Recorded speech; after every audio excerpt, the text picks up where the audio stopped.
Cops are usually dealing with people and criminals they've never seen before.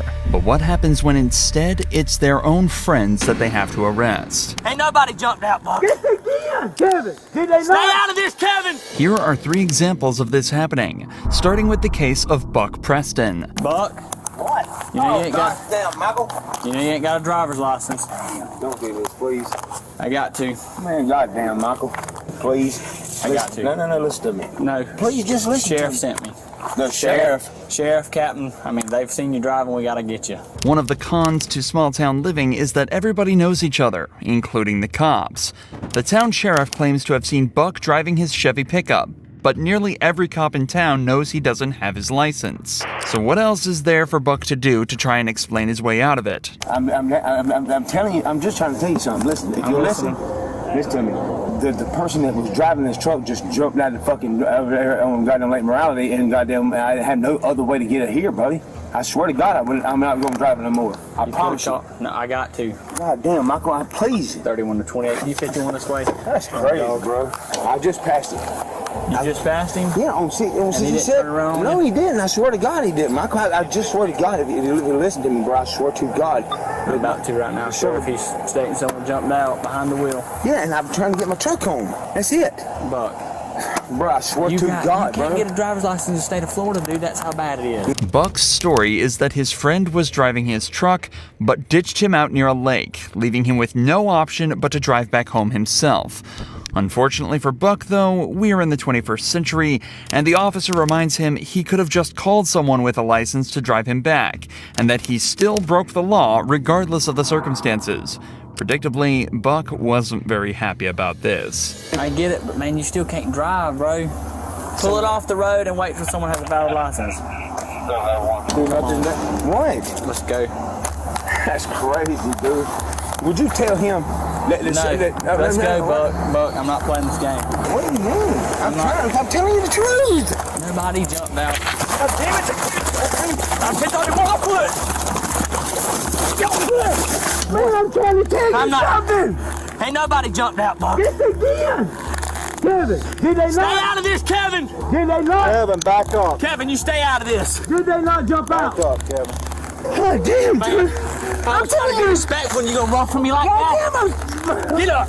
Despite the chase not lasting very long at all this did was add an extra charge to Buck's already fairly long list. And given how close everyone seems to be here, you just know this police chase is gonna be the talk of the town. Part of the struggle on the ground had to be cut, but the cops reported that Buck resisted so hard that they had to deploy a taser to make him calm down.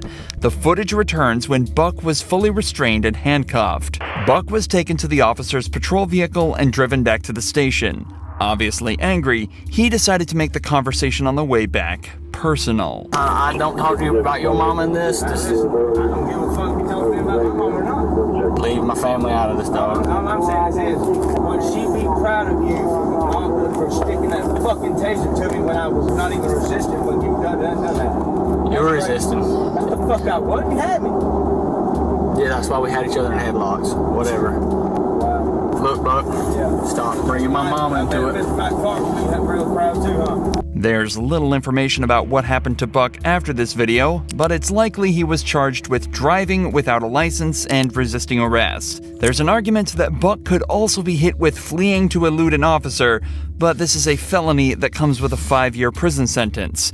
It's more likely the officer gave his friend the misdemeanor charge worth just a couple months in jail. It's unlikely the suspects in this next case got the same treatments though, as it wasn't just a civilian caught breaking the law, but also their cop friend. Hello. How you doing? Reason I stopped you is your right brake light is out. Who do you work for? So did you stop me because my right brake light is out?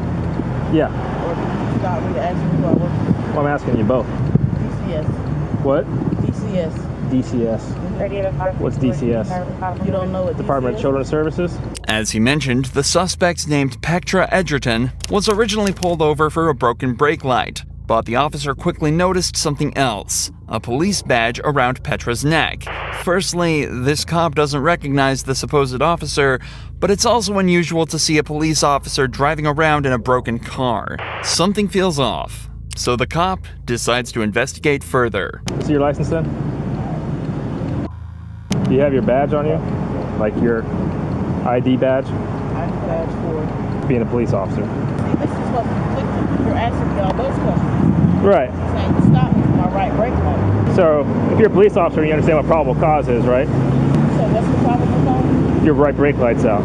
My right brake light wasn't out when you followed me out of the gas station. Yeah, it is. It's out right now. The car wasn't even on when you followed me out of the Doesn't gas matter. You're driving with a brake light out on the streets, so it's an equipment Okay, you violation. followed me out of the gas station.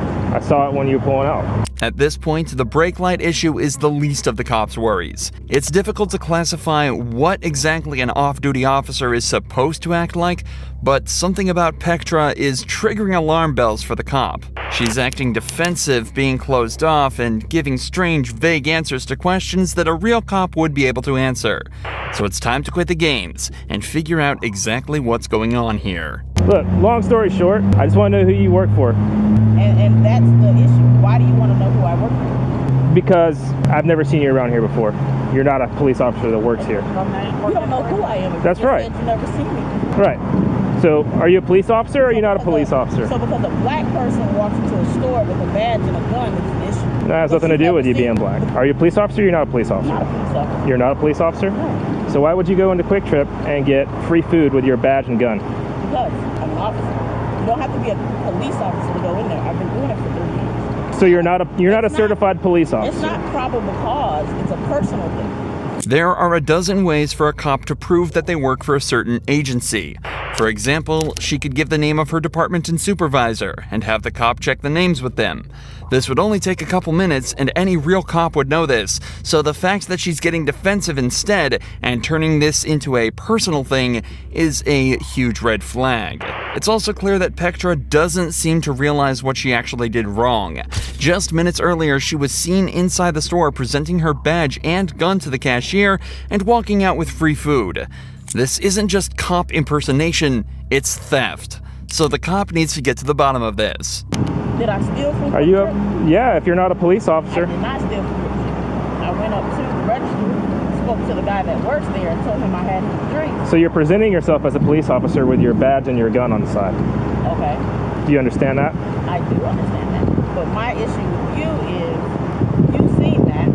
You say because you've never seen me before. So who do you work for? Follow me out of the store.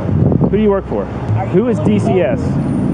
How long have you been working? 12 years, 13 So years. How do you not know what DCS is? There's, like I said, is it Department of Children's Services? What is it? Explain it to me. I don't have to explain myself to you. If you're gonna give me a ticket for the tail light, you give me a ticket for the tail light. Okay. You see your license? Since he's getting nothing out of Pectra, the cop decides to call up DCS himself, and his suspicions get instantly confirmed. Who's your supervisor? What do they have to do with my brake light? What it has to do with is you've told me you're a police officer or you're an officer for DCS. I've got DCS on the phone. They say you don't work there. So who's your supervisor? It seems that the suspect knows at least something about policing, as she chooses to remain silent from now on. So the cop turns his attention to the passenger of this vehicle, who at this point hasn't said a word. When he asks for her ID, he gets a huge surprise. I have one of your employees here, Brandy Green. She was with her friend, Pectra Edgerton. Brandy decided that she was going to give Pectra her badge and her gun to go into Quick Trip and get some food. So I pulled them over for a broken tail light. Pectra was driving. She had the badge on and the gun on. When I pulled them over, she identified herself as a DCS officer and then later admitted to not being a DCS officer. And your employee, Brandy Green, admitted to giving her the gun and the badge to go into Quick Trip to get the free food. After investigating just a little further, both Pectra and the actual cop, Brandy Green, admit to everything. Following the incident, Brandy resigned from her job at the DCS, and Pectra is facing felony charges for impersonation, carrying a sentence of up to 5 years in prison. There's many more examples of these cops that seem to just forget they also need to follow the rules, just like Corporal Scott Bertzik did on New Year's Day 2021. When Officer Brooke Shutterly arrived at the scene of a car crash, she realized it wasn't just her supervisor at the wheel, but a good friend of hers. So, Reached out for my lighter, slammed into his ass. cool. Yeah, not really. Not really. Are you okay? Oh yeah, no, I'm good. Your car's fucked up. No, absolutely. Which I just fucking fixed. Obviously, Brooke and Scott are familiar with each other, and curiously, Scott holds nothing back when describing exactly how the incident went down. It's clear that Scott is the one at fault here, so before going any further, Brooke decides to call back to the base to ask whether or not it's okay for her to be handling this incident. This crash, Birdie is so come work it? Okay. I can't remember. It's been a long time since I've worked a crash with one of us in it, so. No, he's not on duty. He's in his POV. I just didn't want there to be any, like, conflict of interest type issues. Alright, that was it. I just want to make sure. Alright, bye. Damn it, Birdie. Brooke is given the go-ahead and told that there should be no issues with her handling this case, but that was before she noticed this. You good? Wait. Huh? Wait on his way. He's not coming. Good? Walking home, but yep, I'm good. So, Birdie, you giving me some indicators? Oh, Listen. big woman. Listen. Valdez is coming out just to... I'm not going to lie to you about it. She's on her way? Yeah, she's on her way. I'm not really comfortable with this whole thing at all, but I'm not going to lie to you about it. Oh, no. I don't mean to put you in that Indy. Yep. From now on, you know how it goes. You can't consume anything, okay? Because right now you're being detained. Wait, what?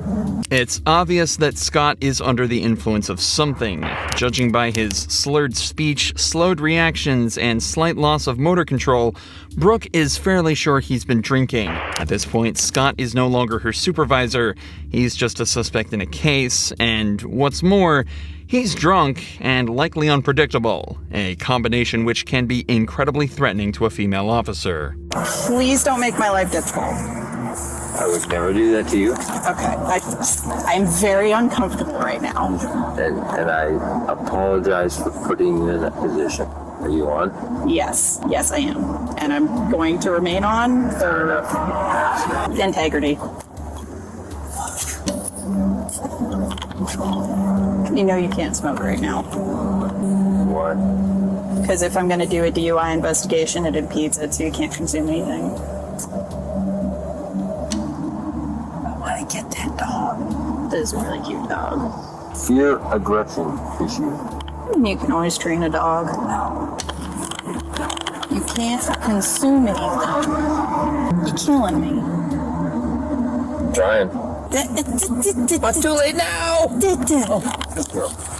After a short wait, another officer arrives at the scene, meaning they can finally start getting to the bottom of all of this with some sobriety tests.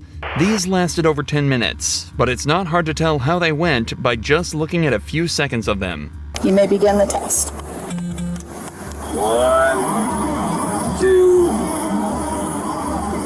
3.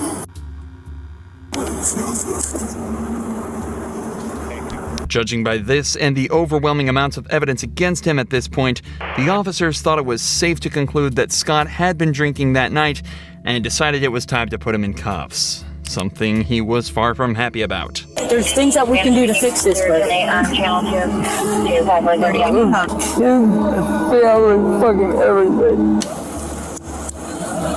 It's got the hinge locks. okay.